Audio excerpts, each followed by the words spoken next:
जैसा कि हमने पिछली वीडियो में एनएलएम स्कीम को कैसे इम्प्लीमेंट करना है, तो अपना माइंड सेटअप किस टाइप से बनाना है वो देखा हमने पिछली वीडियो में। तो इस वीडियो में या इस लेक्चर में हम अप्रोच कैसी हम रख सकते हैं एक सक्सेसफुल एंटरप्राइज बनाने के लिए, गोट फार्मिंग एंटरप्राइज या बिजनेस को डेवलप करने के लिए क्या हमारी अप्रोच होनी चाहिए, किस तरीके से हमें कदम उठाने चाहिए, वो हम इसमें देखने की कोशिश करेंगे।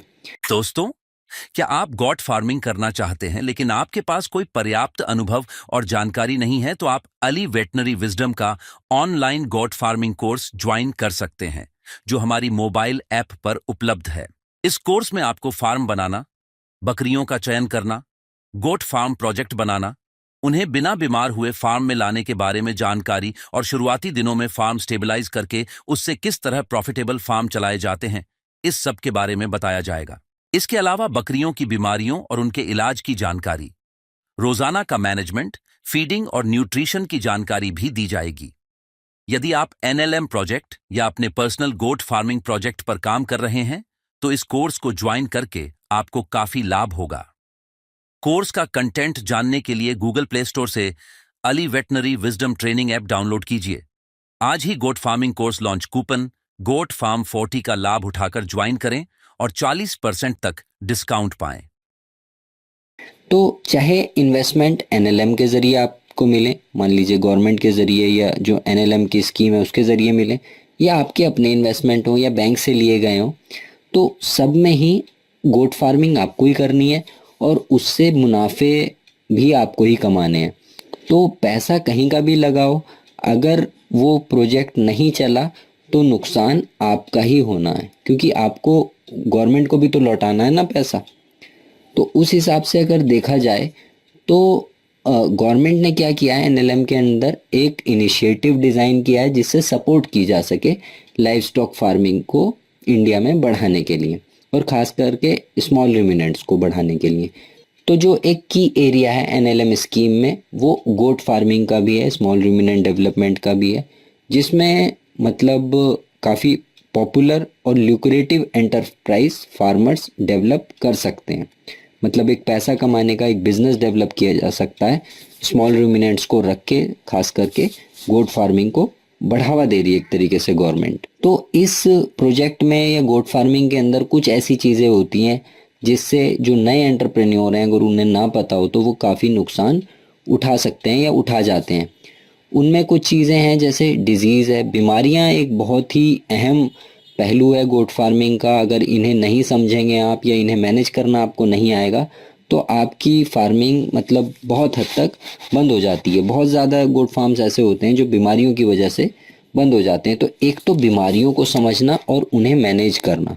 आपको डॉक्टर नहीं बनना है लेकिन आपको मैनेजर बनना है। तो मैनेजर का क्या काम होता है? मैनेजर का काम होता है कि जो भी प्रॉब्लम्स एंटरप्राइज को में बाधा बन रही हैं, उसके सक्सेस होने में, उसके चलने में बाधा बन रही हैं, उन प्रॉब्लम्स को मैनेज करके उन्हें सॉर्ट आउट करना, उनका निवारण करना।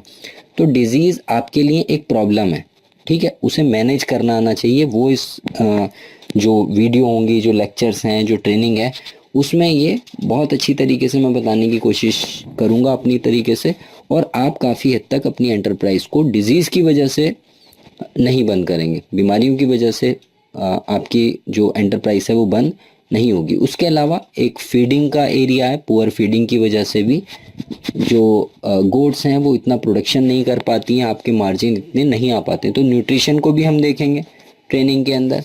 नए फ्लॉक को ट्रांसपोर्ट करके लाना अपने फार्म के अंदर, ये बहुत ही एक चैलेंजिंग काम है और काफ़ी सारे फार्मर्स यहीं पे धोखा खा जाते हैं, यहीं पे उनका नुकसान शुरू हो जाता है, जिसकी वजह से उनका कॉन्फिडेंस भी टूटता है और मतलब प्रॉब्लम्स आती हैं फार्म को चलाने में। और इसके अलावा मैनेजमेंट नहीं कर पाते हैं। जो नए फ्लॉक्स आते हैं अगर वो ठीक ठाक आ भी गए हैं तो आने के बाद उनमें प्रॉब्लम होती है। हाउसिंग, जो पुअर हाउसिंग होती है, फार्म अच्छा नहीं बन पाता है जिसकी वजह से कैजुअलिटीज़ होती हैं। एनिमल और ब्रीड सिलेक्शन नहीं कर पाते हैं। किड्स की मॉर्टलिटी होती है, और किड्स की मॉर्टलिटी ऐसी होती है कि पूरे पूरे मतलब 50% बच्चे जो पैदा होते हैं वो मर जाते हैं, क्योंकि उनकी देखभाल प्रॉपर नहीं की जाती है, उन्हें समय से दवाइयाँ नहीं दी जाती हैं, उनका न्यूट्रिशन ठीक नहीं होता है। तो ये बातें ऐसी हैं कि जो फिर आके अफेक्ट करती हैं आपके प्रोजेक्ट को, तो हमें जो सपोर्ट मिल रही है गवर्नमेंट की तरफ से, हमें जो लोन मिल गया एक तरीके से इस चीज़ को सपोर्ट करने के लिए, आपकी एंटरप्राइज को सपोर्ट करने के लिए, वहाँ पर ये बाधाएं आपको काफ़ी परेशान करती हैं और इनकी वजह से ही हम एक सक्सेसफुल बिजनेस मॉडल नहीं बना पाते हैं, है ना, उसमें फेल हो जाते हैं। तो ऐसा हमें नहीं होने देना है। खासकर वो चीज़ें, आप ऐसा मान के चलिए कि एक एग्ज़ाम है आपका, ठीक है, एग्ज़ाम के अंदर 100 क्वेश्चंस आने वाले हैं। हमेशा जब भी क्वेश्चंस आते हैं तो बहुत सारे क्वेश्चंस ऐसे होते हैं जो एक्सपेक्टेड होते हैं, जो हमें पता होता है कि ये आने ही हैं, है ना। तो वो जब क्वेश्चन मान लीजिए वो कितने होंगे, 70 क्वेश्चन तो होंगे ऐसे कि जो सिलेबस में से ही आते हैं और हमें पता होता है कि ये क्वेश्चन आने वाले हैं। तो वो क्वेश्चन जो आने वाले होते हैं, सिलेबस में से होते हैं, उन्हें 80-90% स्टूडेंट्स बिल्कुल सही करते हैं। तो जो वो सही कर रहे हैं इसी वजह से वो पास हो जाते हैं या उनके जैसे भी नंबर आते हैं। 10-20 क्वेश्चंस ऐसे होते हैं जो बिल्कुल अनएक्सपेक्टेड होते हैं और जिन्हें सिर्फ जो टॉपर बच्चे होते हैं, जो ज़्यादा पढ़ने वाले होते हैं, वो ही कर पाते हैं। अगर कोई ऐसा है जो वो वाले क्वेश्चन भी नहीं कर पा रहा है जो सबको आते हैं, तो उसका तो फेल होना निश्चित है ना। तो ये उसी टाइप के क्वेश्चंस हैं जो सबको पता होने चाहिए। अगर इनमें आप फेल हो गए तो हम फार्म को नहीं चला पाएंगे। इन क्वेश्चंस में हमें या इन एरियाज में हमें फेल नहीं होना है। और कुछ एरियाज, मतलब यही एरिया ऐसे भी हैं जहाँ पर प्रॉपर ट्रेनिंग और प्लानिंग की हमें प्रोजेक्ट के इम्प्लीमेंटेशन से पहले ज़रूरत होती है। अब यहाँ पर मैं थोड़ा सा बता दूँ आपको, क्योंकि जब ट्रेनिंग करेंगे आप, आगे जब चलेंगे, लेक्चर्स चलेंगे, वो ये सब होगा तो आपको खुद ही अंदाज़ा होगा कि हम किस जगह पर खड़े हैं। जैसे हाउसिंग को ले लें, हाउसिंग हमेशा लो इन्वेस्टमेंट की होनी चाहिए, लेकिन लो इन्वेस्टमेंट का मतलब ये नहीं है कि हम जो रिक्वायरमेंट हैं, बायोलॉजिकल रिक्वायरमेंट हैं गुड्स की, उन्हें नज़रअंदाज करके हाउसिंग को के इन्वेस्टमेंट्स को काटें या उसकी कॉस्टिंग को कम करें। हमें पहली प्रायोरिटी गुड्स की बायोलॉजिकल नीड्स की देनी है। अब ये बायोलॉजिकल नीड्स क्या हैं ये मैं आगे आपको बताऊंगा। इतना सक्सेसफुल, इतने अच्छे फार्म्स आप बनाएंगे, अपने आप ही बनाएंगे, अपनी अकल से बनाएंगे जब आप ये चीज़ें सीख लेंगे कि आपको कहीं नहीं मिलेगा, ये ना ये कंटेंट मिलेगा ना ये नॉलेज मिलेगी। ठीक है, इसमें काफ़ी सारा, मतलब मैंने लिया बुक से ही है, लेकिन प्रैक्टिकली हम कैसे इसे इम्प्लीमेंट करेंगे वो मैं आपको यहाँ पर समझाऊंगा। इसके अलावा नया स्टॉक कैसे लेकर आना है, उन गोड्स को कैसे सेलेक्ट करना है, कौन से लोकल फैक्टर्स को कंसीडर करना है, ब्रीडिंग कैसे करानी है, इसकी जानकारी हमें होनी चाहिए, है ना। उसके बाद ट्रांसपोर्ट, जैसे ट्रांसपोर्ट करके लाते हैं तो आधे एनिमल बीमार पड़ जाते हैं, शिपिंग फीवर हो जाता है, ठीक है, पीपीआर के आउटब्रेक हो जाते हैं। आपको समझ में ही नहीं आता है कि एनिमल वहाँ से तो हम अच्छा खासा लाए थे, लेकिन यहाँ पर आके मॉर्टलिटी शुरू हो गई है।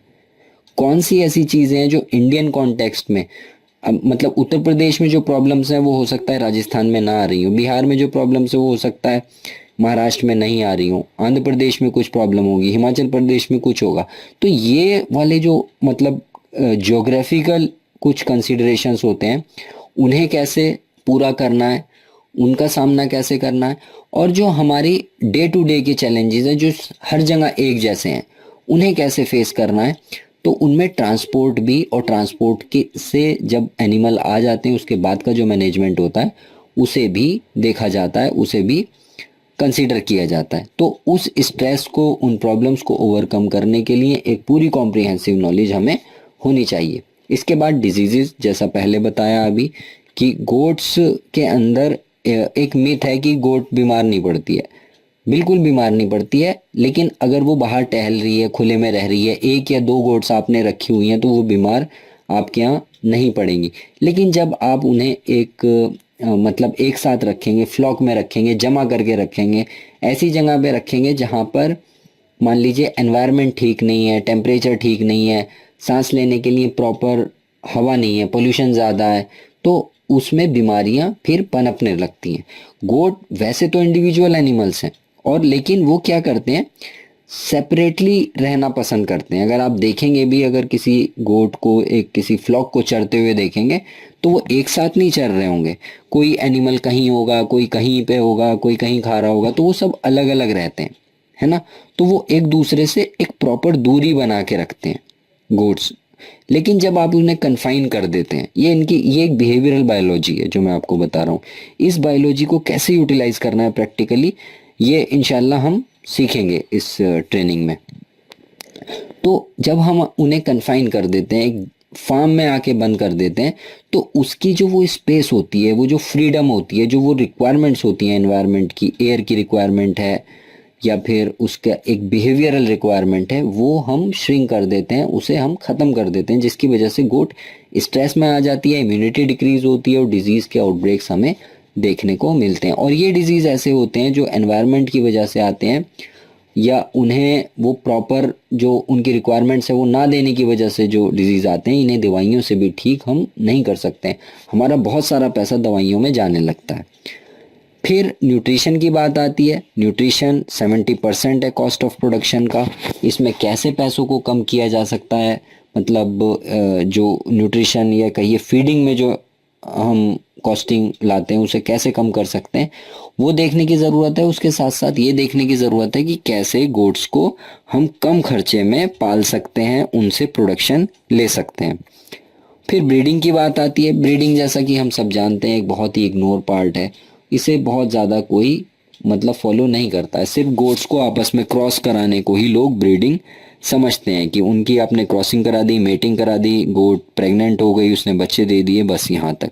लेकिन जब आप फार्म कर रहे हैं तो आपकी जिम्मेदारी है कि आप अच्छी मतलब नस्ल को कुछ सुधार पे भी काम करें, अच्छे एनिमल्स की ब्रीडिंग कराएं ताकि आपके फार्म को अच्छे एनिमल्स मिल सकें।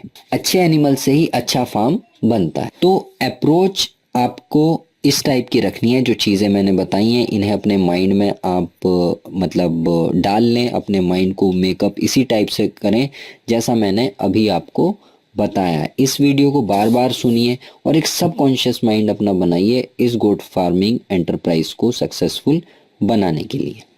दोस्तों, क्या आप गॉट फार्मिंग करना चाहते हैं लेकिन आपके पास कोई पर्याप्त अनुभव और जानकारी नहीं है, तो आप अली वेटनरी विजडम का online got farming course join कर सकते हैं जो हमारी मोबाइल ऐप पर उपलब्ध है। इस कोर्स में आपको फार्म बनाना, बकरियों का चयन करना, गोट फार्म प्रोजेक्ट बनाना, उन्हें बिना बीमार हुए फार्म में लाने के बारे में जानकारी और शुरुआती दिनों में फार्म स्टेबलाइज करके उससे किस तरह प्रॉफिटेबल फार्म चलाए जाते हैं, इस सब के बारे में बताया जाएगा। इसके अलावा बकरियों की बीमारियों और उनके इलाज की जानकारी, रोजाना का मैनेजमेंट, फीडिंग और न्यूट्रिशन की जानकारी भी दी जाएगी। यदि आप एनएलएम प्रोजेक्ट या अपने पर्सनल गोट फार्मिंग प्रोजेक्ट पर काम कर रहे हैं तो इस कोर्स को ज्वाइन करके आपको काफी लाभ होगा। कोर्स का कंटेंट जानने के लिए गूगल प्ले स्टोर से Ali veterinary wisdom training app download कीजिए। आज ही goat farming course launch coupon goat farm 40 का लाभ उठाकर ज्वाइन करें और 40% तक डिस्काउंट पाएं।